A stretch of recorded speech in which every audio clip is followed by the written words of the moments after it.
देश स्तर पर एक बेहतर कथाकार व साहित्यकार के रूप में अपनी पहचान बनाए नर्मदेश्वर। देश स्तर पर शहर सासाराम अपना ऐसा मुकाम बनाया है जिसे विदेशों में भी जाना जाता है। यह शहर देश स्तर पर प्रत्येक क्षेत्रों में हमेशा चर्चा में रहा है। इतिहास के पन्नों में देखा जाए तो फरीद खान उर्फ शेर खान देश से लेकर विदेशों तक अपनी बहादुरी और बादशाहत को लेकर सासाराम का नाम सुनहरे अक्षरों में अंकित कराया है। वहीं शहर के पठान टोली निवासी हाजी बेगम ने महान स्वतंत्रता सेनानी वीर कुंवर सिंह को राखी पहनाकर भाई मानते हुए अंग्रेजों का छक्का छुड़ाने वाली पहली ऐसी महिला गुजरी है जो अपनी नंगी तलवार से अंग्रेजों से लड़कर मुंह भोले भाई वीर कुंवर सिंह का साथ देकर यह साबित किया कि सासाराम शहर की बेटी। वहीं राजनीति क्षेत्र में देखा जाए तो बाबू जगजीवन राम और उनकी बेटी श्रीमती मीरा कुमार ने सासाराम शहर का नाम देश से लेकर विदेशों तक पहचान बनाने का काम किया। क्रिकेट की दुनिया में आकाशदीप सासाराम शहर का नाम रोशन करते हुए यह बताने का काम किया है कि हमारा शहर भी किसी दूसरे शहरों से कम नहीं है।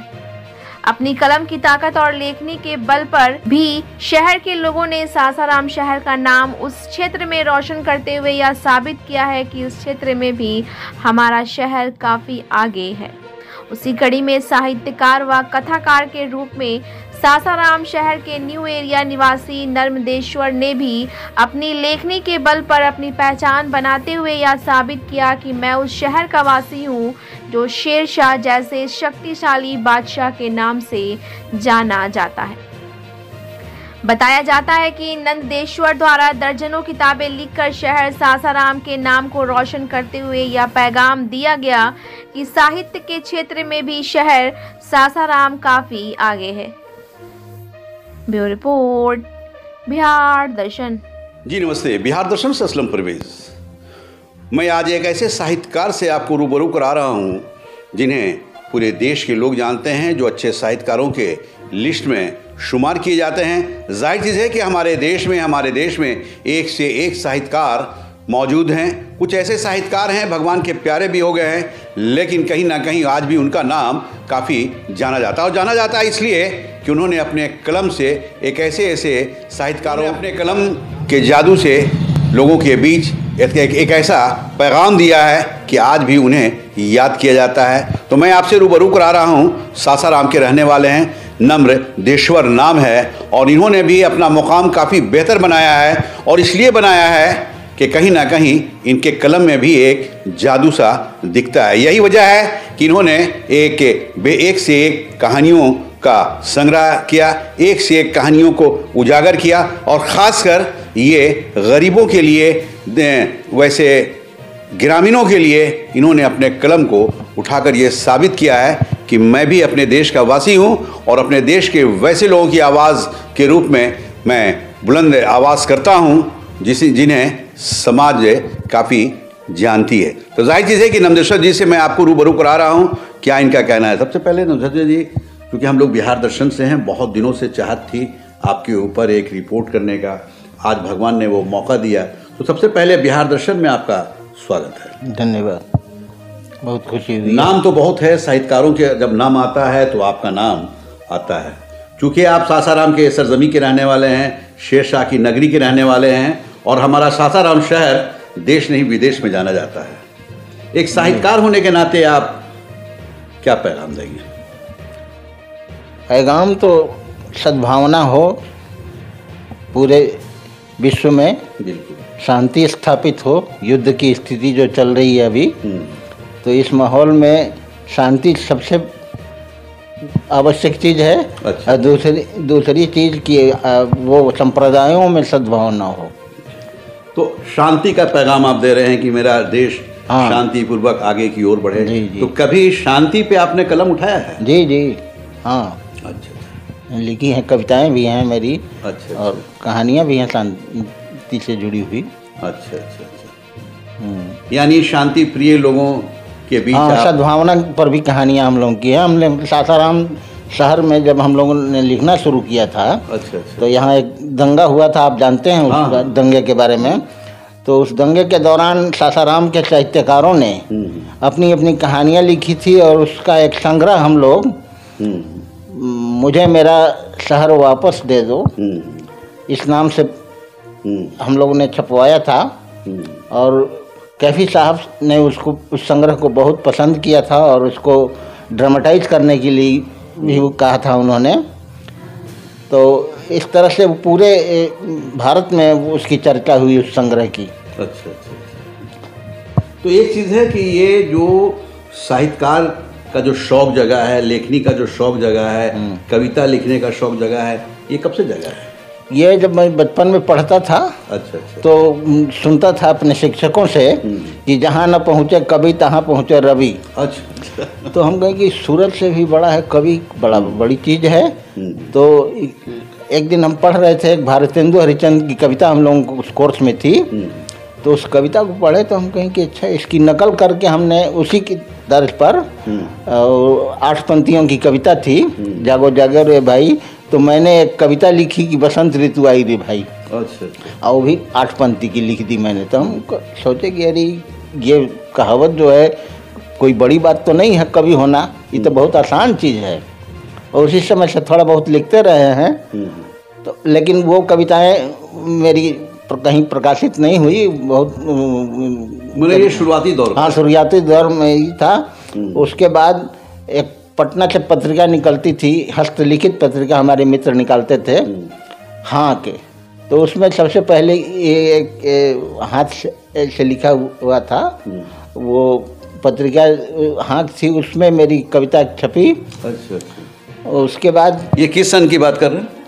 ये करीब 71-72 में। अच्छा, 71। और उसके बाद फिर रविवार में एक कविता भेजी थी मैंने, कहीं कविता भेजता नहीं था कहीं छपने के लिए। तो रविवार में भेजी तो वो कविता छप गई। अच्छा।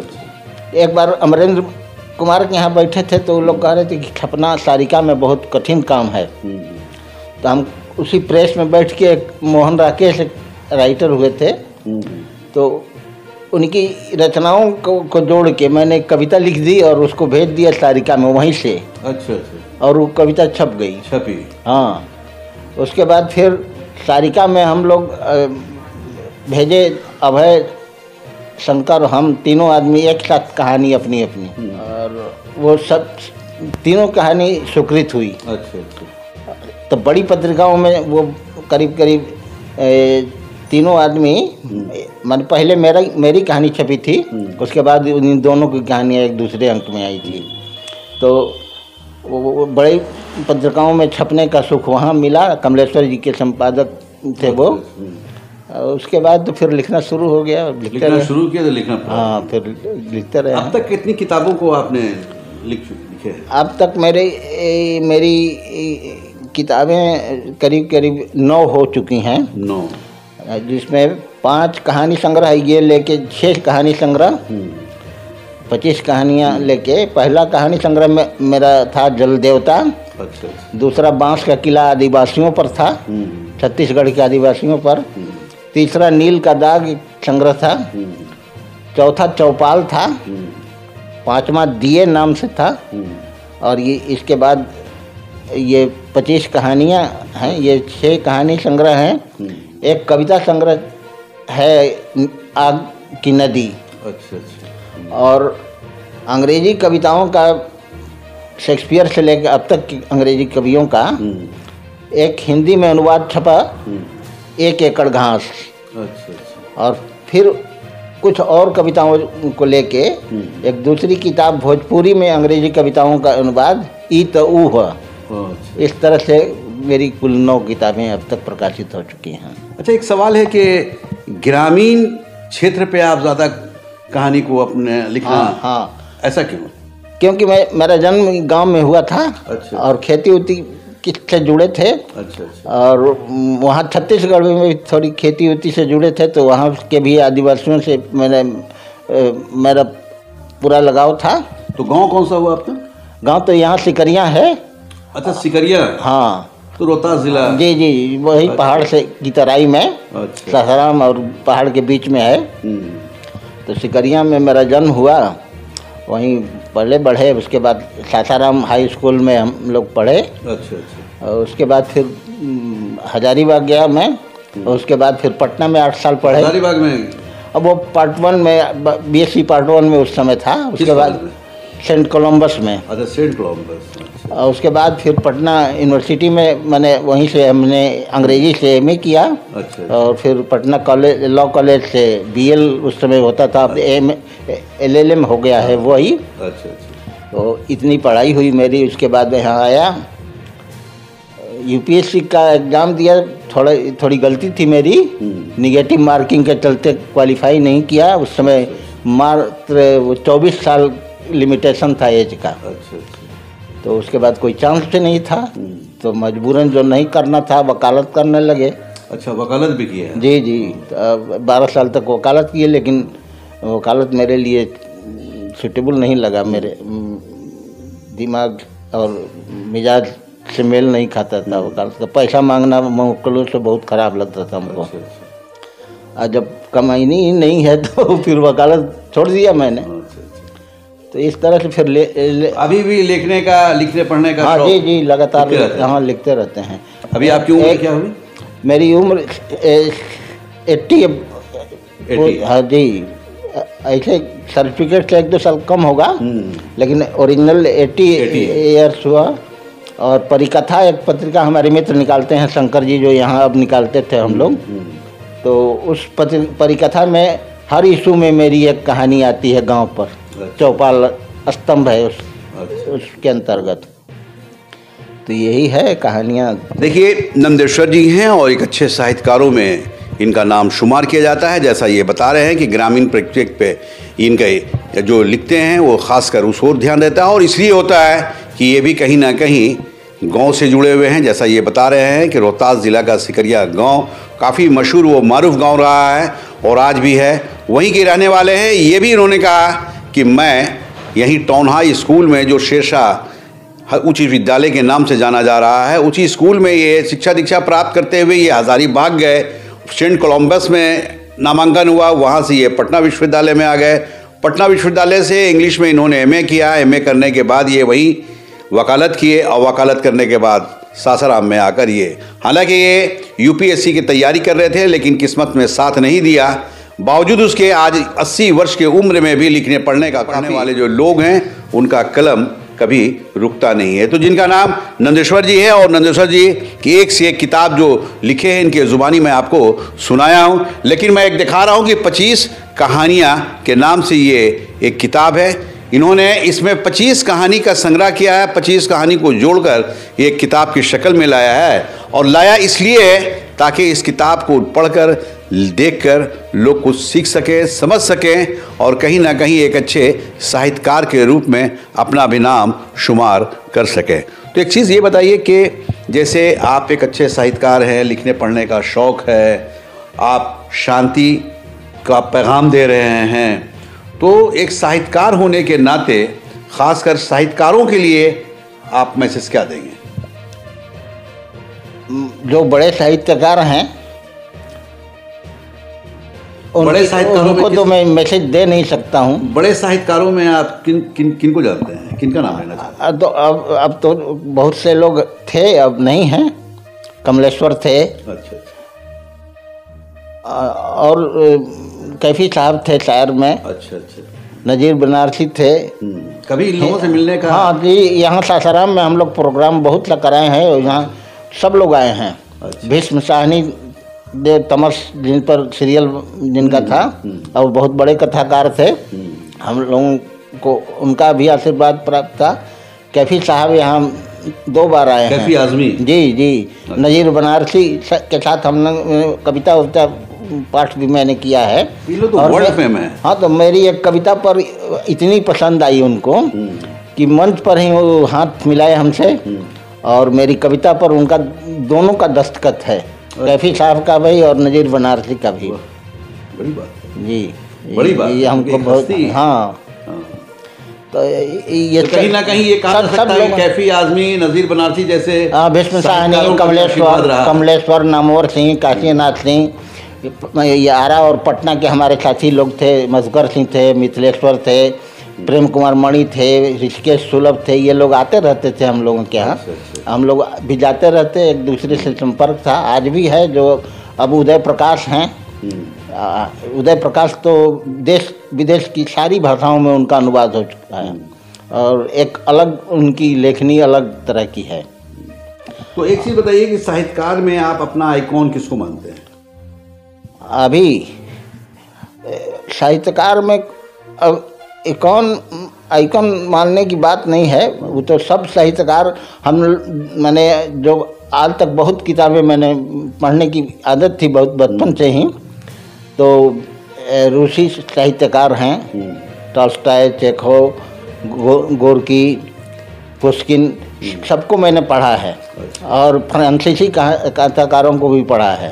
अंग्रेजी तो मेरा विषय ही था, इसलिए अंग्रेजी कहानियों का भी अध्ययन किया है। और मूलतः मैं हिंदी में इसलिए लिखता हूँ कि हिंदी मेरी मातृभाषा है और इसमें स्वाभाविक तरीके से, नेचुरल तरीके से लिखा जा सकता है और ये बात पूरी तरह से कही जा सकती है। लेकिन मेरे साथी जो अभी कथाकार हैं, वो उदय प्रकाश हैं, अब्दुल बिस्मिल्ला, असगर बजाहत, ये सब जो हैं वो अच्छा लिखते हैं। हम लोग भी अच्छा लिखने की कोशिश करते हैं। कुछ कहानियाँ मेरी, तो आप अच्छे लेखनी पर ही ना आपको लोग इतना जाने, मान सम्मान दिए। तो लेखनी, मैं तो देश के कई शहरों में गया, अगर साहित्यकारों के बीच बैठा तो लोगों ने हमसे ज़रूर पूछा कि अगर सासाराम के रहने वाले हैं तो नंदेश्वर जी को आप जानते हैं? मैं जानता हूँ जी, हम, हाँ, ये तो है कि पूरे देश में हमारे मित्र हैं, लिखने वाले पढ़ने वाले लोग तो एक दूसरे से जुड़े रहते हैं। चेहरा भले नहीं देखा हो फिर भी एक दूसरे को जानते हैं।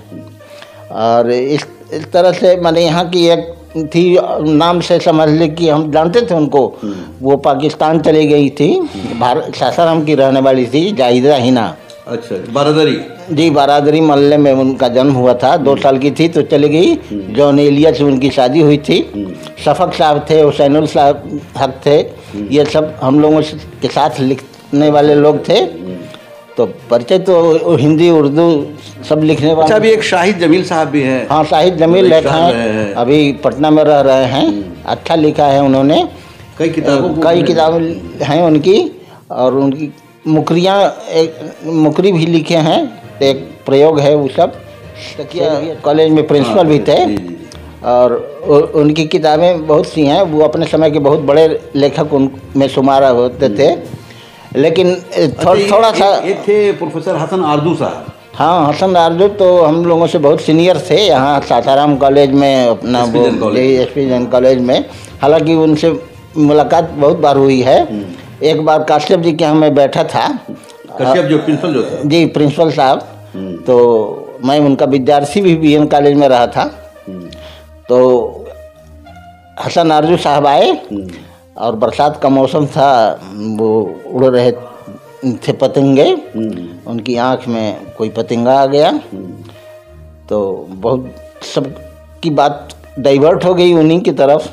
अच्छा, जो आँख में कीड़ा था। हाँ, तो वो काश्यप जी बोले कि अपने नौकर से जरा पानी लाओ। तो पानी लाने के लिए गए तो हम कहे ना कि काश्यप जी, लोहा सिंह, अगर लोहा सिंह होते तो इस कीड़े को किस तरह से निकालते। अच्छा, तो लोहा सिंह जो प्रिंसिपल साहब थे, उनकी एक कहानी बहुत मशहूर है। कौन सी? एक कहानी है, उसका वो कौन सा कहानी है जो जिससे वो जाने गए? वो लोहा सिंह कहानी नहीं है, एक रूपक है, रेडियो रूपक है। अच्छा। जो कि सीरीज है बहुत बड़ा। वो इंडिया में, हमारे भारत के आकाशवाणी, ये रेडियो से बजने वाला वो रूपक, जो रेडियो रूपक लोहा सिंह ने लिखा, वो रिकॉर्ड है। आज तक उतना कोई रेडियो रूपक नहीं प्रसारित हुआ है। और चाइनीज एग्रेशन में, चीन की लड़ाई जब हो रही थी तो माओ को कहना पड़ा कि नेहरू से कि तुमने कौन सा भैंसा पाल रखा है जो रोज़ चीन की दीवार से अपनी सींग रगड़ता है। तो लोहा सिंह हम लोगों के अब में भी लिखे 10 बार। अच्छा। और लोहा सिंह तो हम लोगों के गुरु थे जी। और नाटक पर तो उनका बहुत बड़ा अधिकार था। नाटक तो नाटक एक नाटक भी उनका बहुत मशहूर जी, है। कई नाटक हैं, नीलकंठ निराला है, समाधान है, और कई नाटक हैं, और कुछ ललित निबंध भी उन्होंने लिखा है। अच्छा। और यहाँ प्रोग्राम हमेशा होता रहा है, तो यहाँ नागार्जुन और अरुण कमल ये सारे लोग आते रहते हैं। उर्दू और हिंदी का हम लोग ने एक नया शुरुआत हम ही लोगों ने किया था कि मुशायरा और कवि सम्मेलन दोनों साथ साथ। अच्छा। जी, हम ही लोग। वैसे भी कहा गया है कि हिंदी और उर्दू भाई बहन है। जी है। गंगा जमुनी की तहजीब हाँ। है। हिंदू मुस्लिम सिख ईसाई आपस में है, भाई भाई का नारा है। जी। तो उसकी मजबूती के लिए भी आप लोगों ने काम किया है। हाँ, कहें दोनों भाषाएं हिंदुस्तान की में ही पैदा हुई हैं।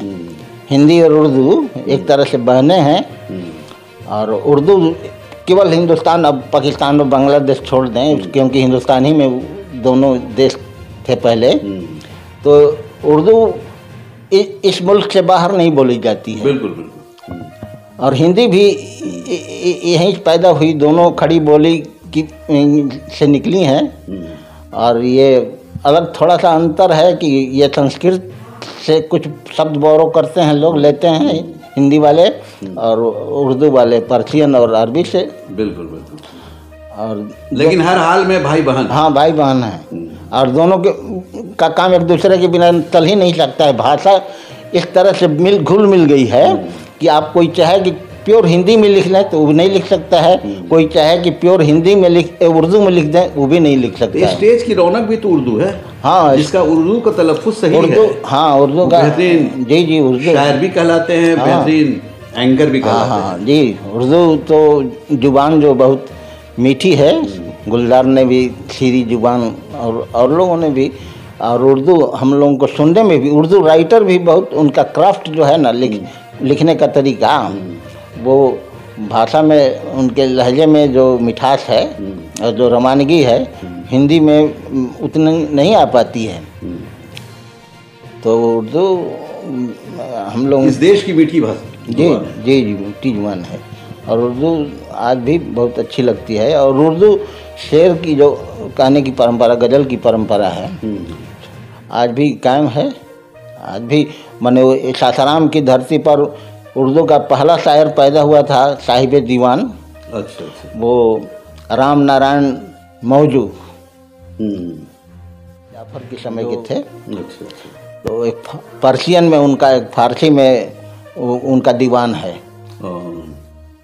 और ऐसे उर्दू के कुछ शेर उनके मिलते हैं, सुनाई और लिखा होगा उन्होंने अधिक, लेकिन लोग भूल गए हैं। गजाला तुम तो वाकिफ हो, कहो मजनू के मरने की, उन्हीं की लिखा हुआ। जी, तो बहुत फेमस है, सब लोग इसको जानते हैं, लेकिन मेनली पर्शियन में उनका दीवान है। अच्छा। देखिए, नंदेश्वर जी, साहित्यकार नंदेश्वर जी, कई किताबों को इन्होंने लिख रखा है। जैसा मैं इनसे रूबरू हो रहा हूँ, बात करा रहा हूँ, जाहिर चीज़ है कि मैं आप तक इनका पैगाम दे रहा हूँ। आप जान रहे हैं कि इनका कहना है कि उर्दू और हिंदी एक ऐसी भाषा है, इस देश की मीठी भाषा है, दोनों इस देश की भाषा है। सबसे बड़ी चीज़ है कि दोनों भाई बहन के रूप में जाने जाते हैं। और उनका ये भी कहना है कि हिंदी के बगैर उर्दू और उर्दू के बगैर हिंदी अधूरा है। भाई बहन नहीं, उसको दोनों को बहने कहें आप। बहने, भाषाएं स्त्रीलिंग है। हाँ।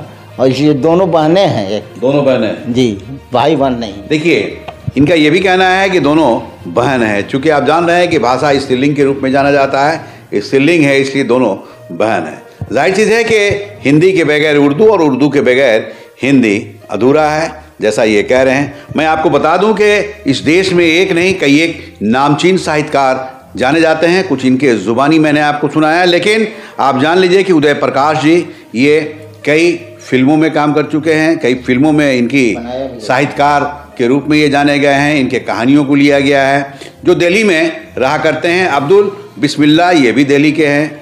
असगर वजाहत, ये भी दिल्ली के हैं। हालांकि ये लोग अलग